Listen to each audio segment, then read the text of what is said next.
Bonjour à toutes et à tous, merci pour votre fidélité à Storia Voce et bienvenue pour cette nouvelle édition de l'émission Nos Mémoires. Soutenez-nous, nous entamons notre 3e année d'existence déjà, mais la radio ne pourra vivre qu'à partir du moment où vous nous aiderez. Il y a des personnes à payer, des monteurs, des webmasters, donc je compte sur vous, toute l'équipe de Storia Voce compte sur vous pour ce faire. N'hésitez pas à vous rendre dans la rubrique Soutenez-nous de notre site internet, la page d'accueil de notre site internet Storia Voce. Nous avons célébré, commémoré il y a un an l'anniversaire de la révolution russe de 1917 et les années se suivent. Nous sommes en 2018 et il y a un peu plus de 100 ans, le tsar Nicolas II était assassiné, lui et sa famille, dans la fameuse maison Ipatiev de la ville d'Ekaterinbourg en Russie. Jean-Christophe Buisson, bonjour. Bonjour. Merci d'avoir répondu à notre invitation. C'est la 2e fois que je vous reçois à ce micro. Je parlais de 1917. Vous avez publié chez Perrin un ouvrage qui relate cette année sans pareil. Il y a bien d'autres émissions et je renvoie nos auditeurs à nos archives sur 1917. Et vous venez, 2 ouvrages viennent d'être publiés sur ce fait très important qu'est l'assassinat donc de la famille impériale. Tout d'abord, un ouvrage que vous avez donc dirigé, vous en avez dirigé la publication, le journal intime de Nicolas II, décembre 1916, juillet 1918. Nous allons voir pourquoi ces dates sont importantes.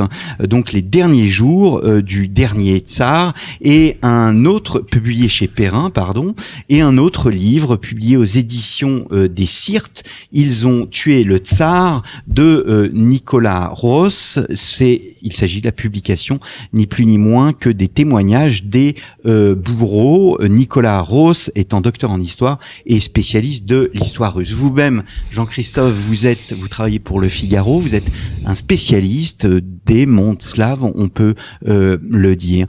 Qu'est-ce qui vous a amené, Jean-Christophe, à publier ce journal intime de Nicolas II ?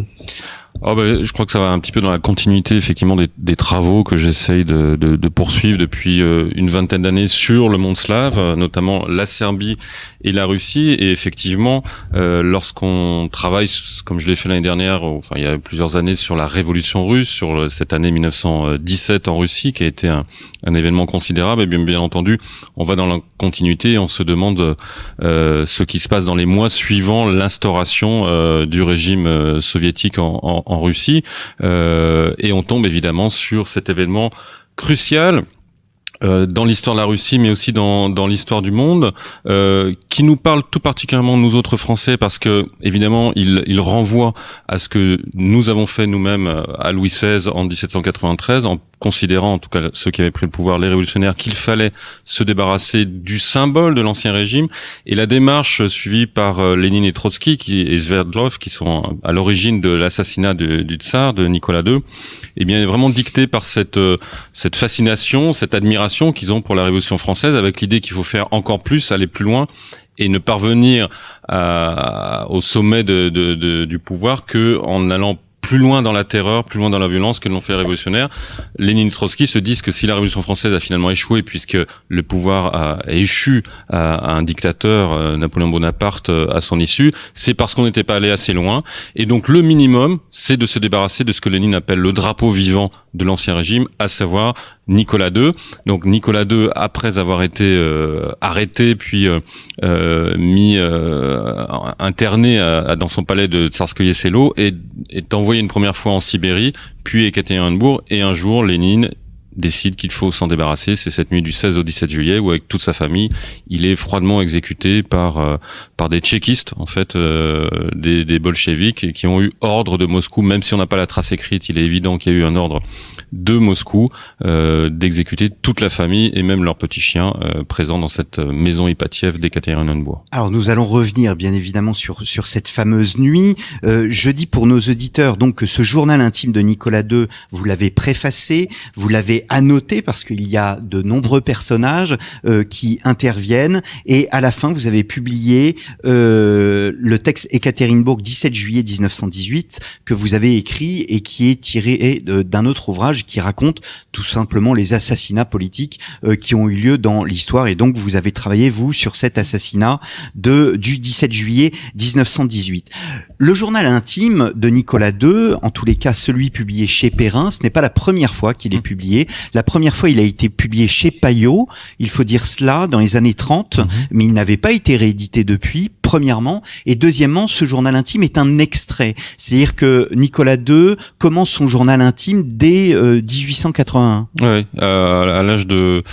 il est de 68, donc à l'âge de 23 ans, très immédiatement, il a tenu ce journal intime. 1880, c'est une date importante parce que c'est la date de l'assassinat de Alexandre II, donc son grand-père.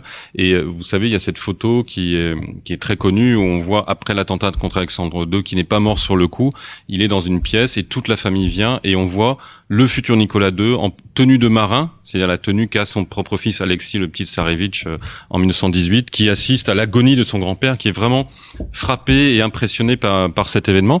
Et donc à partir de cette date, il tient un journal intime qu'il tient donc jusqu'à 3 jours avant son exécution. Ça représente des milliers et des milliers de pages. On a décidé avec les éditions Perrin de ne garder que la période qui va de décembre 1916, c'est-à-dire le lendemain de la mort de Raspoutine, jusqu'à effectivement les 3 jours précédant son exécution. Pour une raison très simple, c'est que c'est un témoignage resserré, très très poignant, parce que nous on connaît l'issue, donc on voit cette sorte de montée au Golgotha de Nicolas II. Et puis le début de la Première Guerre mondiale est moyennement intéressant parce qu'il évoque les opérations militaires, donc ça m'a paru moins sujet à intérêt. Et donc on a gardé cette période qui correspond à peu près à 500 jours, de décembre 1916 à juillet 1918. Et effectivement, les éditions Payot l'avaient publié. C'est un cahier qui a été retrouvé par les bolcheviks lorsqu'ils ont repris la ville d'Ekaterinbourg au Blanc, qui a été emmené à Moscou. Ça se trouve encore dans les archives du Kremlin aujourd'hui, donc c'est consultable aux archives du Kremlin dans son intégralité.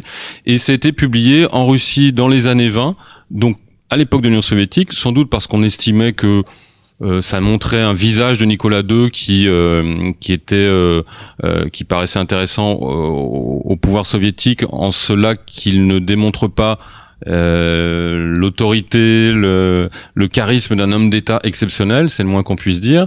Et des Blancs l'ont récupéré, l'ont fait publier en France, donc dans les années 30, mais sans appareil critique. C'est pour ça que ça nous paraît assez essentiel, même pour la recherche historique, de le republier en précisant bien qui est qui à chaque fois qu'il rencontre des gens qui sont d'anciens ministres ou des compagnons d'infortune ou d'exil, et même sa manière de décrire les événements.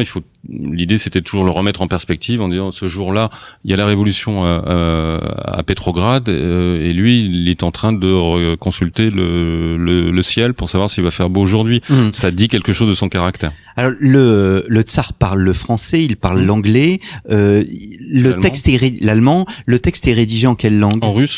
En russe, mais avec de temps en temps des petites annotations de Alexandra, donc de son épouse, et parfois en anglais d'ailleurs. Curieusement, parce qu'il parlait Alexandra, donc la tsarine, était d'origine allemande, comme on le sait. Son cousin n'était autre que le roi d'Angleterre, George V, et dans les grandes familles aristocratiques russes comme la sienne, mais par définition, c'était assez chic de parler anglais. Leur surnom c'était Nicky, Sonny, ils donnaient des petits surnoms comme ça en anglais. Donc Alexandra fait des annotations parfois en anglais, mais le journal est rédigé en russe. Alors vous le disiez à l'instant, ce travail il peut être bien utile, bien évidemment, pour les historiens, mais aussi pour les météorologues, parce que on est surpris de voir que quasiment tous les jours que Dieu fait, eh bien il donne l'état du temps, l'état même du nombre de degrés en dessous de zéro, au-dessus de zéro. Oui, il y a une forme de... C'est très étonnant. C'est pour ça que c'est un document passionnant pour ça, en ce qu'il dit ou ce qu'il ne dit pas. En ce qu'il dit du caractère, du tempérament de Nicolas II, qui ne fait que confirmer ce qu'on sait par son attitude depuis qu'il est monté sur le trône quelques années avant le début du XXe siècle. à savoir que c'est quelqu'un qui n'était pas fait pour régner, et qui redoutait le moment où il allait devoir régner, qui était élevé à la dure par son père, alors que lui a un tempérament plutôt doux, plutôt timide, plutôt réservé. Il déteste couper la parole à quelqu'un, il déteste des conversations qui s'éternisent. C'est quelqu'un de très introverti, et effectivement, sa conception du pouvoir, qui est le pouvoir dont il hérite est celui d'un homme tout puissant, qui est presque une incarnation de Dieu sur terre. Donc il a un pouvoir extrême, mais il ne veut pas en faire usage. Il considère que c'est au gouvernement, quel qu'il soit, de gérer les affaires courantes. Lui, il est là pour incarner l'histoire, la tradition, la culture russe depuis que son ancêtre Michel Romanov est monté sur le trône au XVIIe siècle, pas plus. Et là, il se retrouve plongé dans la révolution, plongé dans des événements où il faut prendre des décisions rapides, fermes, définitives. Il en est incapable. Il s'en montre incapable. Et lorsqu'il est contraint d'abdiquer, et on note dans son journal une forme de soulagement. C'est enfin, je vais pouvoir me consacrer à des choses banales qui m'intéressent, c'est-à-dire effectivement faire du jardinage, couper du bois. En l'occurrence, c'est une utilité, c'est de faire du feu dans le palais pour l'hiver, jouer avec les enfants, s'occuper des enfants, s'occuper de sa famille, aller à la liturgie, et effectivement constater le temps qui passe, les fleurs qui poussent. Donc ce journal a une forme de banalité, de sécheresse, banalité bourgeoise presque. Peut-être, oui, absolument. Il y a un côté comme ça. La seule réserve qu'on peut faire, c'est que je pense que Nicolas II craint que ce journal, n'oublions pas qu'il n'est absolument pas fait pour être publié. Donc il a le droit de dire des banalités, parce qu'il prétend pas faire un document pour l'histoire. Il décrit ce qu'il voit, ce qu'il entend. Pour lui, le principe du journal intime, c'est il est intime. Donc il est pour moi. Donc si j'ai envie de dire qu'il fait 3 degrés dehors, ça n'intéresse que moi. Je ne prétends pas que ce soit intéressant. Donc il faut se garder de toute ironie en ce qui concerne ce journal, parce qu'encore une fois, il n'est pas fait pour être publié. Et ensuite, je pense que Nicolas II craint que ses geôliers ne tombent sur ce journal.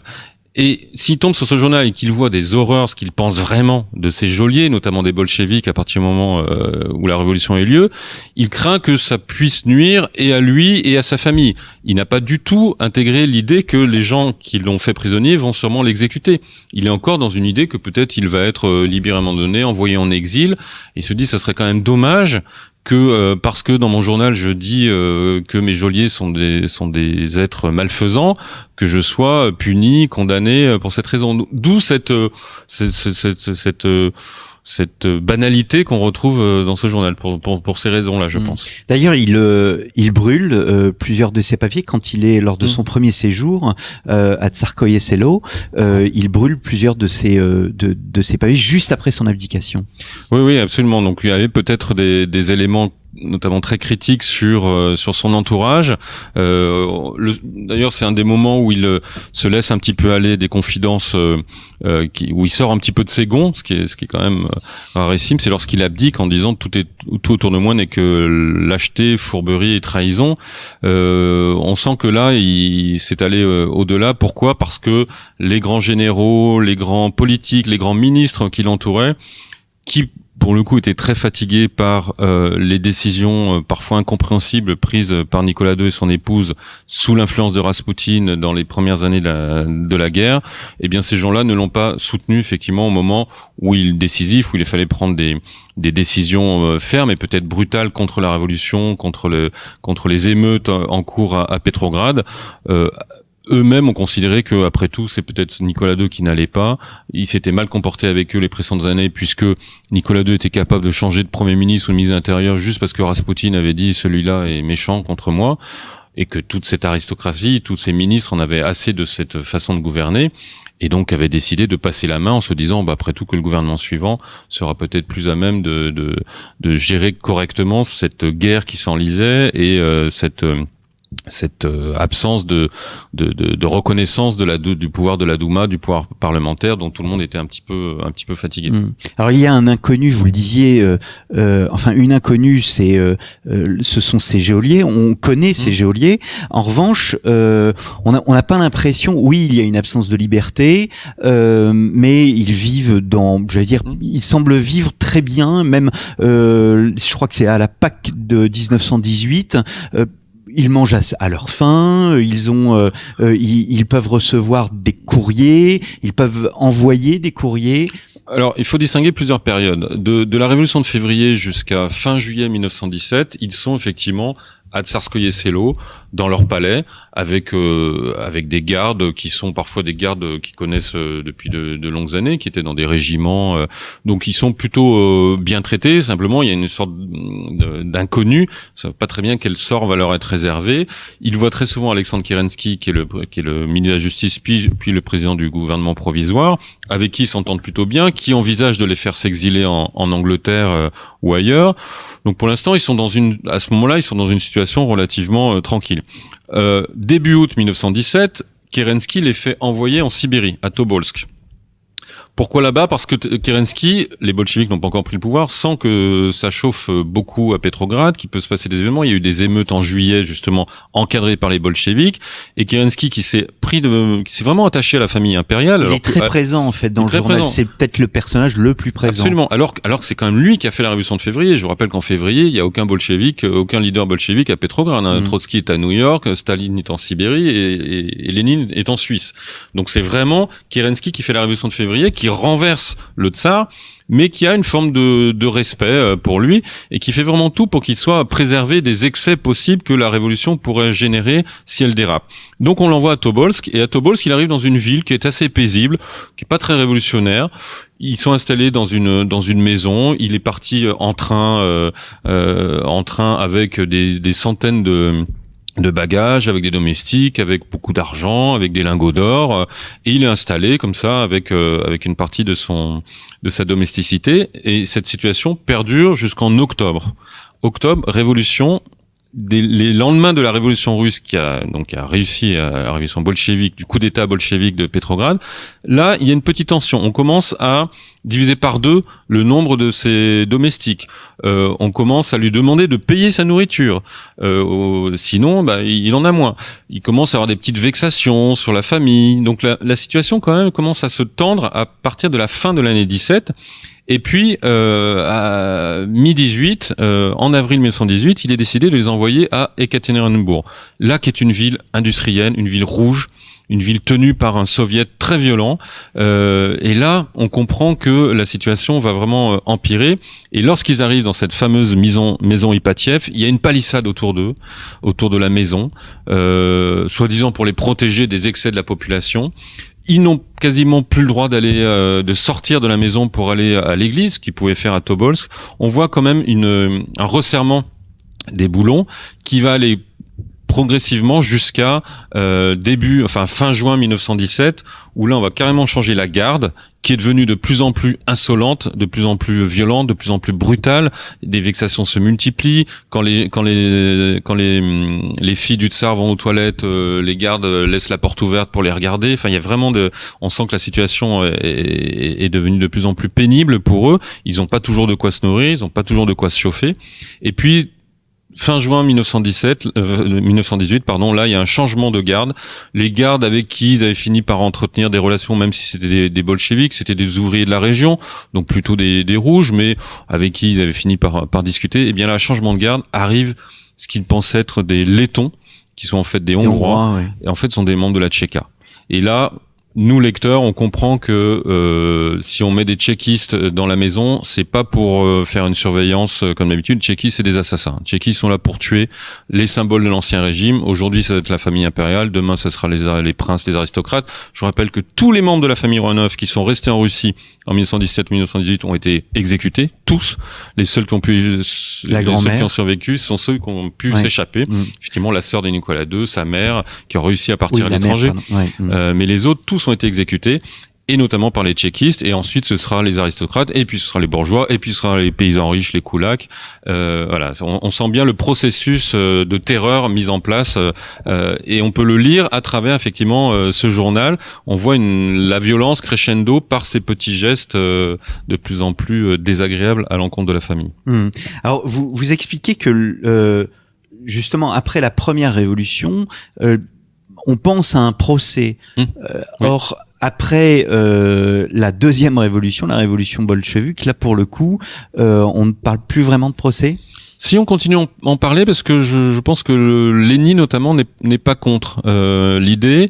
Trotsky encore moins, parce que Trotsky se rêvait en procureur, et Trotsky, qui est vraiment celui qui est le plus collé à la Révolution française, à l'image de la Révolution française, à l'histoire de la Révolution française, rêve d'un procès comme celui de Louis XVI, et ça serait lui le procureur. Et il a même l'idée que ce soit diffusé dans la radio qui commence à naître, et que dans les petits villages, dans les petites villes, on lise le compte rendu du procès au fur et à mesure des propos des uns et des autres, et notamment de ceux évidemment de Trotsky.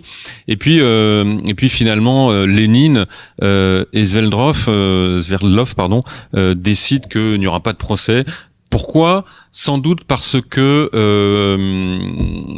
les Blancs commencent à approcher de la ville d'Ekaterinbourg fin juin 1918, et que Lénine se dit oh là là, si les Blancs s'emparent de la ville, qui libèrent Nicolas II, ça en fera à nouveau un chef de file de la contre-révolution, donc il faut l'exécuter. On n'a pas le temps de faire un procès. Je pense que l'idée est abandonnée en avril, justement, quand on décide de les envoyer de Tobolsk à Ekaterinbourg. Il y a encore l'idée du procès à ce moment-là, puisque c'est une scène assez curieuse, parce que le garde chargé de la famille impériale décide de ne pas les envoyer à Ekaterinbourg, alors que le soviet de Ekaterinbourg les a demandés. Et il se défend en disant mais non, on m'a demandé de les envoyer à Moscou pour un procès.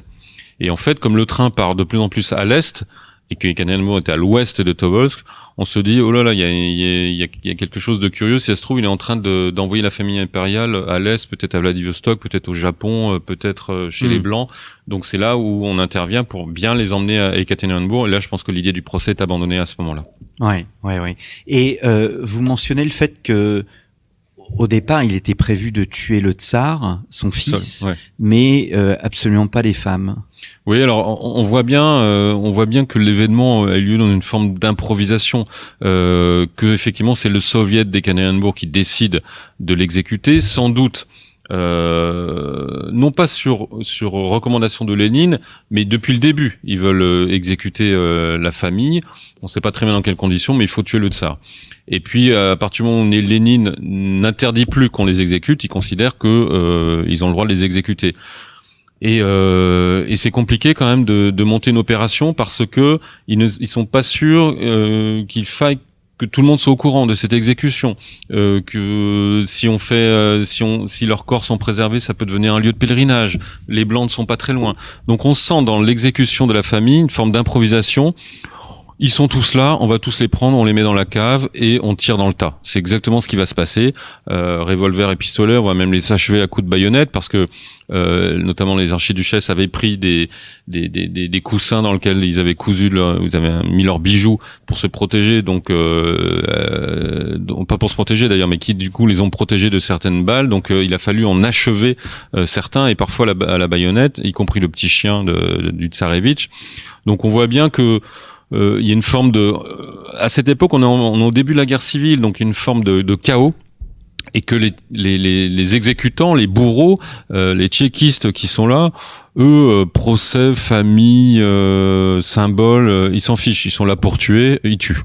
Ils tuent, ils massacrent dans un bain de sang, et on voit bien après la manière dont on va tenter de se débarrasser des corps participe de cette impression d'improvisation totale, puisque ils vont être emmenés dans la nuit à une quinzaine de kilomètres dans un bois pour les jeter dans des puits de mines, et puis le lendemain on va retourner les chercher en disant finalement les puits de mines sont pas assez profonds, on va les découvrir, donc on va les emmener encore plus loin, et mais en les emmenant plus loin on va décider de les séparer pour pas qu'on les retrouve, donc et tout ça brûlé à l'acide sulfurique dans les visages pour pas qu'on les reconnaisse, brûlés totalement, découpés parfois, les corps ont été découpés puisqu'on a retrouvé des morceaux d'eau distincts. Donc tout ça est fait emporté dans des camions qui s'embourbent dans les marécages. On voit très bien que on sait pas très bien quoi faire, comme si les bourreaux se rendaient compte de la portée de leur geste après l'avoir commis. On a quand même exécuté la famille impériale Romanov, il faut pas qu'on nous retrouve. Ou alors, au contraire, est-ce qu'il faut qu'on s'en vante auprès du nouveau pouvoir? Mais si le nouveau pouvoir ne dure pas, tout ça est très chaotique, encore une fois. Alors c'est ce que présente notamment le livre de Nicolas Ross. Ils ont tué le tsar. Les bourreaux racontent, qui est un peu le miroir en quelque sorte. Vous voyez les choses côté victime, et Nicolas Ross les voit du côté des bourreaux. Je je voudrais simplement un extrait. 5 mai de 1918, journée grise et pluvieuse. Dans les pièces, il ne pénètre qu'un jour blafard et nous nous ennuyons à mourir. En jouant avec Marie, j'ai eu un véritable tric-trac, ce qui est aussi rare que 4 Bessig. Bessig étant un jeu spécifique. L'après-midi, nous nous sommes promenés une demi-heure. Nous avons attendu le dîner de 8 à 9 heures. L'électricité fonctionne de nouveau dans la salle à manger, dans le salon, pas encore. Alors, quand vous lisez En jouant avec Marie, j'ai eu un véritable tric-trac, ce qui est aussi rare que 4 Bessig, mais on se dit, mais dans quel monde est-il? Oui. Il y a une autre phrase bien avant, en 1917, 5 juillet, le germe de tout le mal est à Pétrograd et non dans toute la Russie. Il est complètement déconnecté de ce qu'il se passe. Oui, il est déconnecté parce qu'encore une fois, sa conception du pouvoir, c'est il est là pour incarner le pouvoir à travers les âges, et il ne se mêle pas des affaires courantes, des affaires politiques, au point d'en être complètement d'y être non pas indifférent. La chose militaire l'intéresse, mais il en parle peu dans ses pages, dans ses dernières pages. Il en parle peu parce qu'elle l'intéresse presque d'un point de vue théorique. Et d'ailleurs, lorsqu'il a pris la tête de l'armée, ce qui était à mon avis sa grande erreur de la guerre de 14-18, c'est d'aller à Mogilev, donc sur le front, au grand quartier général de l'armée russe, et de laisser le pouvoir politique de fait à Alexandra, donc à Raspoutine à Pétrograd. On a bien vu qu'il n'a pas fait des miracles à la tête de l'armée russe, parce que chef de guerre, ça ne s'improvise pas. On a connu des grands hommes politiques qui sont devenus des grands chefs de guerre, mais ça n'est pas une loi systématique. Et effectivement, cette déconnexion, mais vous l'avez très bien dit tout à l'heure, cette idée de bourgeois, en fait, effectivement, c'est un roi bourgeois, c'est un roi presque qui aurait pu être plutôt Louis-Philippe que Louis XVI. C'est-à-dire, on sent qu'il aurait été un parfait monarque constitutionnel. Incarner le pouvoir, mais sans se mêler des affaires politiques. Et dans son journal, on voit, vous l'avez dit, qu'il joue beaucoup, il lit beaucoup. On découvre qu'il a une passion pour les romans policiers, très impressionnant, pour Conan Doyle, pour Agatha Christie, pour les Gaston Leroux. Il voit des films aussi. Il voit des films, il monte des petites pièces de théâtre avec la famille pour s'occuper. On voit bien que c'est l'ennui bourgeois, comme vous le dites, et donc les journées sont longues, on les occupe avec des activités bourgeoises, qui est effectivement faire un petit peu de théâtre en famille, des lectures à voix haute. Il enseigne l'histoire et la géographie au Tsarevitch, pour Alexandra lui enseigne l'allemand et la religion. Voilà, on s'occupe comme on peut dans une forme de désœuvrement qui n'a pas été choisi, mais qui semble finalement non pas le satisfaire, mais le contenter, sans qu'il y éprouve vraiment de l'aigreur ou de l'inquiétude. C'est aussi ça, cette inquiétude, elle ne vient que dans les dernières semaines du journal. Avant, on a l'impression que là aussi, ça montre un petit peu cette déconnexion. Il n'a pas l'air très inquiet, il est agacé. Il est même parfois un petit peu en colère contre l'attitude de certains gardes, les petites vexations, les humiliations, de pas pouvoir aller à la liturgie. Mais on sent pas d'angoisse, et donc on sent pas de conscience de ce qui se passe dans son pays, c'est-à-dire que le pouvoir a échu aux bolcheviks qui vont faire de ce pays le premier État totalitaire dans l'histoire de l'humanité. Donc lui, il n'en a absolument pas effectivement conscience, parce que, encore une fois, il n'a pas été élevé, il n'a pas conscience de ce qu'est une idéologie. L'idéologie est quelque chose qui lui est étranger, même si effectivement de temps en temps on sent qu'il a une petite pensée pour ce qui est arrivé à Louis XVI, et que ça n'est pas totalement exclu qu'il ait le même destin, mais il balaye assez vite cette hypothèse, parce qu'il a l'impression de ne pas avoir fait de mal. Donc naïf à la fois sur la situation réelle du pays, mais aussi et pas informé aussi. Et sur son propre sort. Et sur son propre sort. Et puis voilà, il n'est pas du tout informé de ce qui se passe à l'extérieur. Le coup d'État de bolchevique est évoqué avec des mots, avec un euphémisme. Il y a eu des, je crois que c'est des émeutes, quelques émeutes à Pétrograd. Il n'a pas du tout compris qu'il y a eu un basculement, il y a eu une révolution réellement, et pas seulement une révolution qui a changé d'un pouvoir pour un autre, qui a changé le système politique, et qui a créé un système politique qui n'avait jamais existé jusqu'à ce jour. Donc il a pas du tout. S'il avait lu Lénine ou Trotsky avant 1914, il aurait vu la violence dont des mots et peut-être des actes dont sont capables les bolcheviks. Mais ça non plus, il n'avait pas lu. Donc et autour de lui, Raspoutine, qui est quand même une émanation de la vieille Russie, était incapable de l'éclairer aussi sur les motivations de certains de ses adversaires. C'est peut-être là la différence essentielle avec Louis XVI, c'est le rythme des événements où Louis XVI, il a eu la Constituante, il était sur Paris et il était au cœur de la Révolution. Or là, on a un personnage qui est immédiatement mis sur la touche. Oui, puis Louis XVI, il est monarque constitutionnel pendant plusieurs mois, donc il reste au pouvoir avec les révolutionnaires, ceux qui ont renversé, qui ont pris la Bastille en 89, alors que la révolution de février commence le 8 mars, le 15 mars 1917, le 15 mars Nicolas II abdique. Donc il est tout de suite hors du jeu politique, contrairement à Louis XVI. Mais effectivement, il y a un cousinage dans leur destin, évidemment, dans leur destin funeste, mais aussi dans leur une forme de déconnexion, même si Louis XVI effectivement a joué le jeu de la révolution pendant quelques mois. Louis XVI a quand même tenté quelque chose. Varennes, même si c'est un acte qu'on peut déplorer, c'est tenter quelque chose. C'est-à-dire, ça veut dire qu'il a conscience que son destin est sans doute très noir, donc il s'enfuit. Nicolas II, à aucun moment, on sent l'impression qu'il va vouloir s'enfuir. De temps en temps, il reçoit des courriers clandestins à la maison Ipatiev, de blancs. Bon, bien, ce sont des faux grossiers faits par les révolutionnaires, peut-être pour trouver un prétexte pour l'abattre. Il y répond à peine, alors que lui, il n'a pas du tout l'impression que ce sont des faux, mais on sent pas une volonté de sortir absolument de ce pétrin dans lequel il se trouve, parce qu'il est avec sa famille, ils sont regroupés, et que finalement c'est un moindre mal que d'être regroupé en famille, plutôt que d'être dispersé sans avoir des nouvelles des siens. Au moins on s'est retrouvé sur la cellule, sur la communauté de base qui est la famille, et on a presque l'impression, encore une fois, qu'il y a une forme de satisfaction à vivre des moments qu'il ne pouvait pas vivre lorsqu'il était au pouvoir. Jean-Christophe Bisson, nous arrivons peu à peu au terme de cette émission. Peut-être une dernière question. On a voulu renouer en quelque sorte l'histoire en 1990. D'abord, il y a eu des analyses qui ont été faites, des recherches qui ont amené à trouver ces fameux os, donc dans le puits de mine.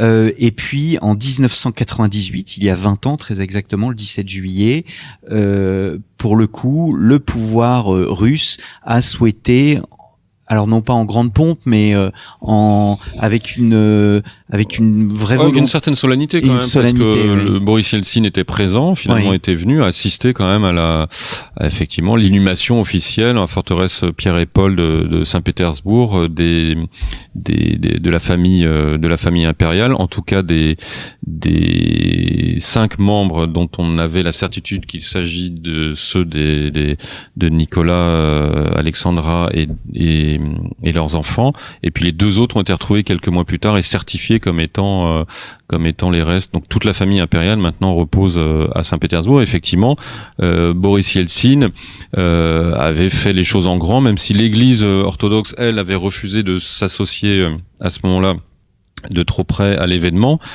pour pas qu'il y ait d'ambiguïté. Et aujourd'hui encore, il y a quelques semaines, il y a une grande procession de nuit à l'heure même où la famille impériale a été exécutée, entre la maison Ipatiev et le fameux bois dans lequel la plupart des membres de la famille ont été jetés dans un premier temps dans ce puits de mine.